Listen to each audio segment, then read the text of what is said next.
Good evening, Harvey. How are you? Good evening. I'm great, thanks. You must have had such a tough day at work today. As the usual. How about you? Did you have a good day at work? Yeah, it was great. What are you up to this evening? Do you have any plans? I've just finished work, so I was planning on going home. Have you had dinner yet? You must be hungry, right? I've only just finished work, so I haven't eaten anything. I guess I'm pretty hungry, but I'm going to make dinner when I get home anyway, so it's not unmanageable.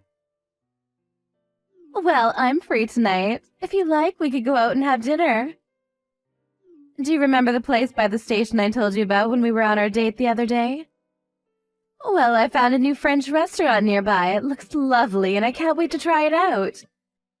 It's a little expensive, but I'd love to go with you. How about we try it out tonight? Sorry, we only just ate out the other day. I don't want you to take this personally, I just don't really like spending a lot of money at restaurants on such a regular basis. I already prepared my dinner last night. I needed to leave it to soak for the night, so I was kind of looking forward to eating it for dinner today. I'm really glad you invited me, but I'll have to decline. Uh-huh. You made something last night, and you're eating it again today? Do you mean that you're going to eat leftovers? No, not leftovers. I prepared some beef last night, and I wanted to let it marinate. It might sound like a long process, but the result is worth it. Oh, really? Do you always make your own dinners? Yeah, I enjoy cooking, so I'm always trying out new recipes. And I like the challenges of using up what's in my refrigerator to make dinner, rather than going out to eat or buying some stuff. Food keeping is more efficient that way too, less waste and all. Anyway, when do you want to go eat at that new French restaurant? I hear their duck foie gras is delicious. You want to eat the duck foie gras, right? Yes, I'd love to. Let's pick a day. I've been looking forward to eating there ever since I found out. Well, I'm afraid I'm still not sure what my plans will be for work next week, and appointments come flying in at last minute, so I can't promise anything. I don't know when I'll have time to go out. Even though I'm saying I really want to go, I'd like to go sometime this week. I'm sure you can make some time for me. You don't want to disappoint me, do you? You want to go this week? That French restaurant is expensive, isn't it? Considering the ingredient used, the meal you specified is bound to cost a couple $100. Yeah, I think it was around that much. What about it? Is there a problem? It's not too expensive for you, is it? I haven't gotten my pay yet this month, so I'd prefer to go somewhere a bit more affordable. Like I said earlier, I don't really like spending a lot of money eating out. I'd be really grateful if you could respect that. I know a great tavern that's really cozy. We could go there. Are you serious? You're being stingy. You did not just invite me to eat dinner at a tavern. What do you mean I'm not being stingy? I just like to spend my money wisely when it comes to food. I can't believe you actually just said that. You eat at taverns? And you think that you're spending money wisely? Harvey, you said you're 35, right? You're 35, but you still don't have enough money to spare to take a girl on a date to a French restaurant before payday.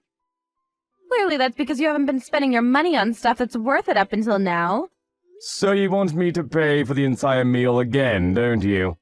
This is why I was trying to hint that I wasn't interested. What do you mean, again? You paid for dinner last time because that's what guys should do. And you'll pay next time too because you'll still be a guy. If you don't understand something as simple as that, then that's why nobody wants to marry you. Maybe you should read How to Be a Gentleman for Dummies before we have our next date. How can you be so stingy overpaying for a few $100s for a meal at a French restaurant? Every other guy in the world would be happy to pay that much.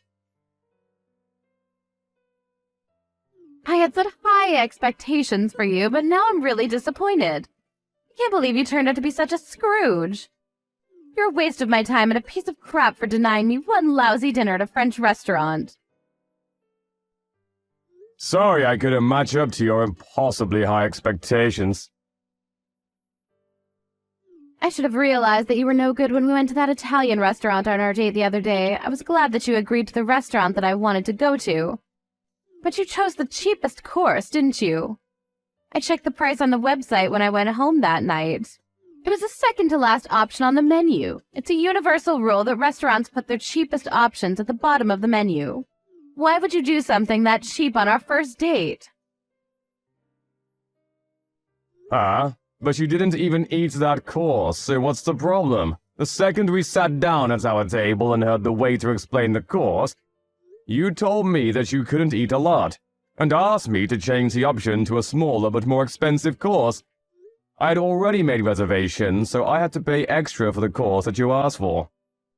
Oh, you're just making excuses and being cheap. What's the big problem? So what if you paid extra?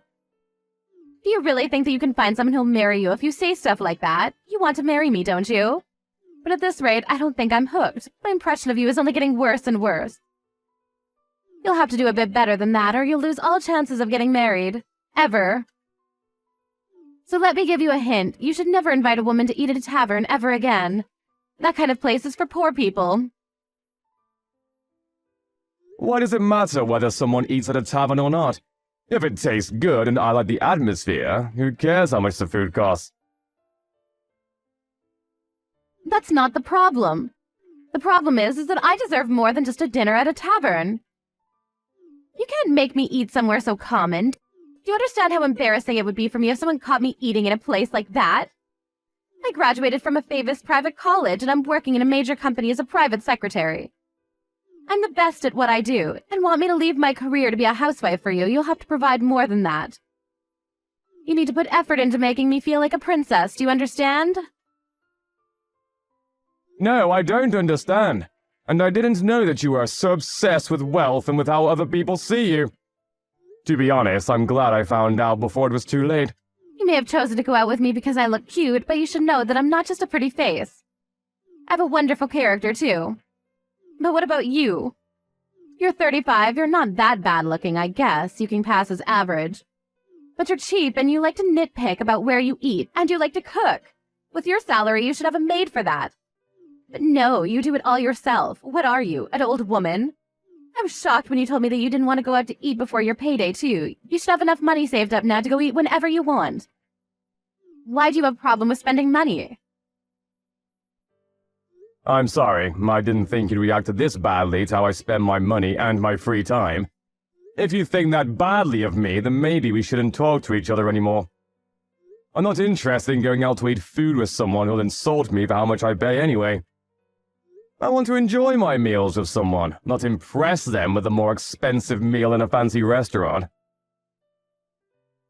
Are you rejecting me? You've wasted so much of my time and you're just going to give up on dating me? You can't do that.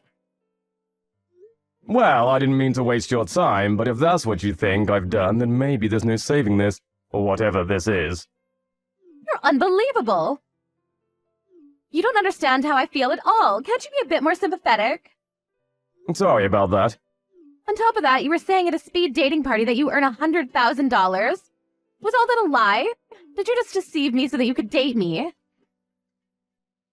No, I didn't deceive you in particular. To be precise, I didn't earn 100,000, but... I knew it, you liar! I'm going to sue the host of that party.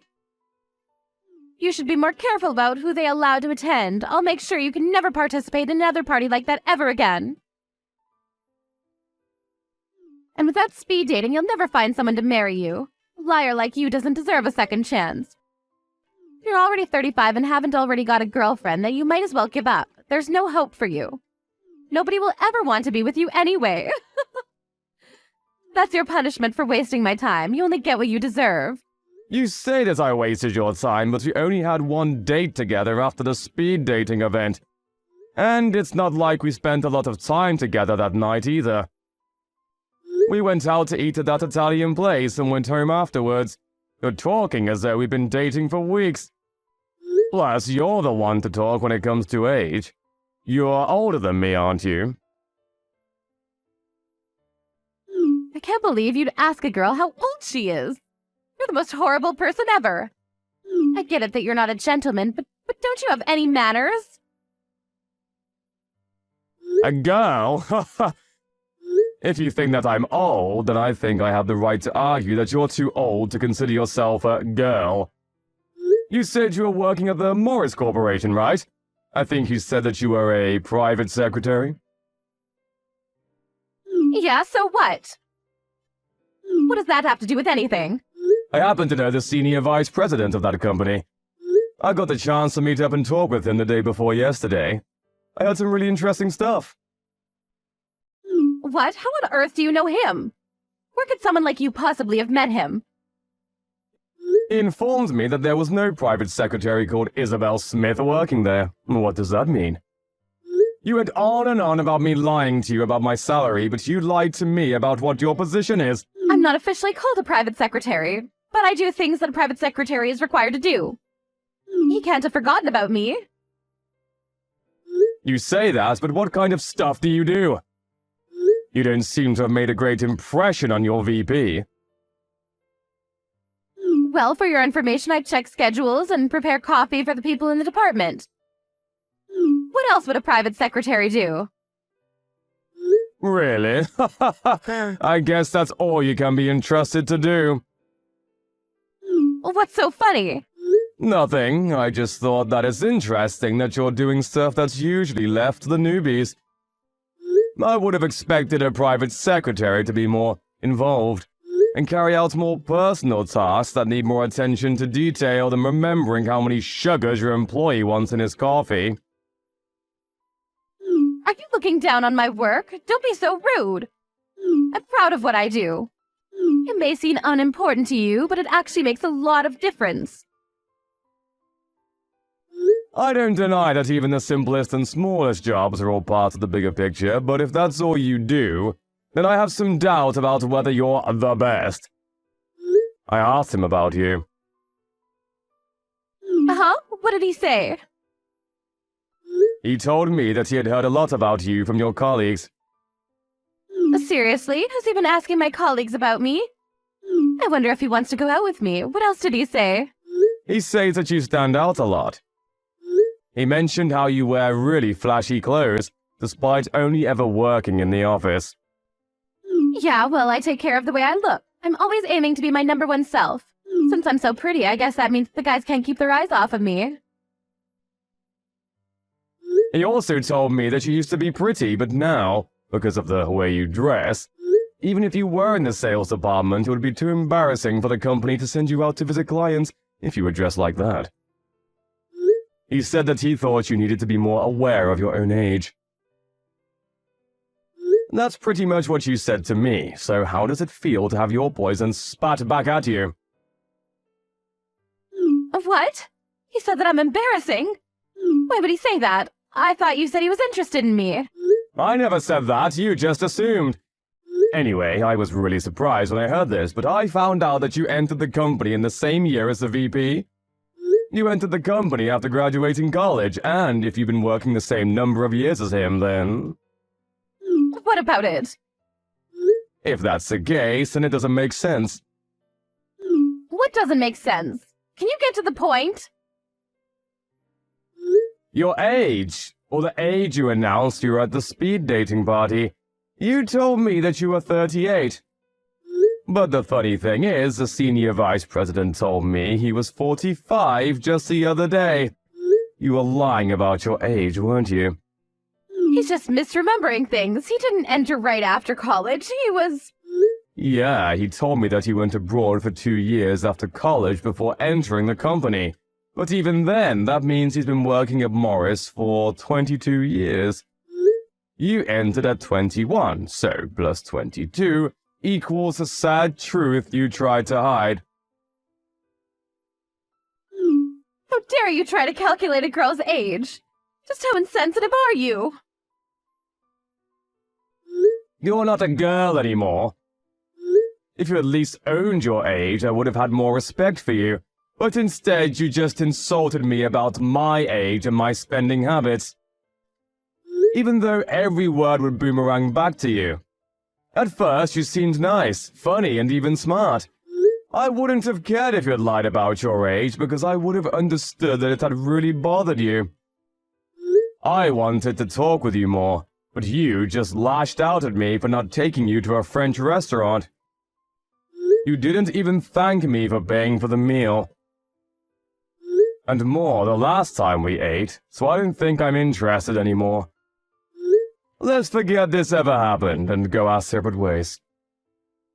That's my line. I don't want to date a man that lies about his salary. If you don't have enough money to keep up with my needs, then I would have dumped you someday anyways. But you really wasted my time. It's true that I didn't write the exact amount that I make, but that doesn't mean that I make less than what I said. I actually make more. But I don't like bragging, and I just thought that any interactions I had at that party would be artificial if I was honest. So I took it down a few notches. I wanted to avoid women like you, but I guess I got caught anyway. Huh? What are you talking about? I thought you were just a normal office worker. Yeah, I did say that, but it's not like my position makes me any better than an office worker anyway. I didn't see the point in clarifying. But just for the sake of rubbing it in your face, I actually own a company. It's just a venture, so it's not that big, but for the past few years our numbers have been going up, so we've made quite a profit. I've been investing in property too, so I earn way more than the 100K I told you about. Unfortunately for you, I used to be poor, so I can't get out of the habit of being careful with how I spend my money, even though I have plenty to spare. I've been putting most of my earnings into a savings account, and I just withdraw a fraction of the total to use the bills and groceries. And I just withdraw a fraction of the total to use for bills and groceries. I honestly enjoy cooking, so I still prefer to make my own dinners rather than eat expensive meals at restaurants. Thought you were just being cheap. I never knew you had a reason like that. I spend money on stuff I need to, like my house, suits, and my car. But I don't see the point in spending money on stuff I don't need to. I don't think it's worth wasting my money on someone I have no intention of marrying to. Like a dinner at a French restaurant, for example. You were deceiving me? Well, luckily for you, I'm willing to forgive you. I'll go with you to that tavern you were talking about if you really insist. I'll let everything you've said up until now slide. What? I'm the one that's being forgiven? How merciful of you. And no, I don't insist. In fact, I insist that you never call me ever again. What? Why? I've forgiven you for what you said. I'll let you take me to that place you said you wanted to go. You're only saying all that because now you know that I own a company and make a lot of money. You're the exact type of woman I wanted to avoid at that party. That's why I lied about my salary. You were disgusted by the idea of eating at a tavern because it was beneath you. You only care about status and yourself, not me. I broke up with my girlfriend a few months back, and I'd finally regained a positive image of getting married, but I never thought that I would be insulted this much by a woman I only had one date with. I don't think I'll be going to any more speed dating parties, but I think I've done every other participant a favor by telling the host that you were lying about your job and your age. What? You can't be serious. I also warned them that you were verbally abusive and that your behavior was inappropriate for a grown adult. They've assured me that your application will be removed and your name will be put on the blacklist. I hope that this way you won't bother anybody else with the same crap. What are you talking about? Wait a second, please. I've already been kicked out of several other speed dating events. I can't lose any more chances to find someone that will marry me. You can't do this. Please don't leave me. I think we'll be really compatible for each other. Why don't we start over? Start over? There's nothing between us to start over. You ruined things before they had even begun. But I do pity you. I hope that you'll be able to reflect on your actions and find someone who you can respect and treat a lot better than you treated me. First, you'll have to get over yourself, old woman. Thanks to Harvey reporting Isabel to the host of the event, she was banned from participating in any other events with the same matchmakers. The senior vice president's comments about her appearance must have bothered her a lot because she had begun to take more care with her clothes and the way she acted around her colleagues. She was wearing less vibrant and patterned clothing and had become more and more monotone. Apparently, her existence had become more and more dull and invisible.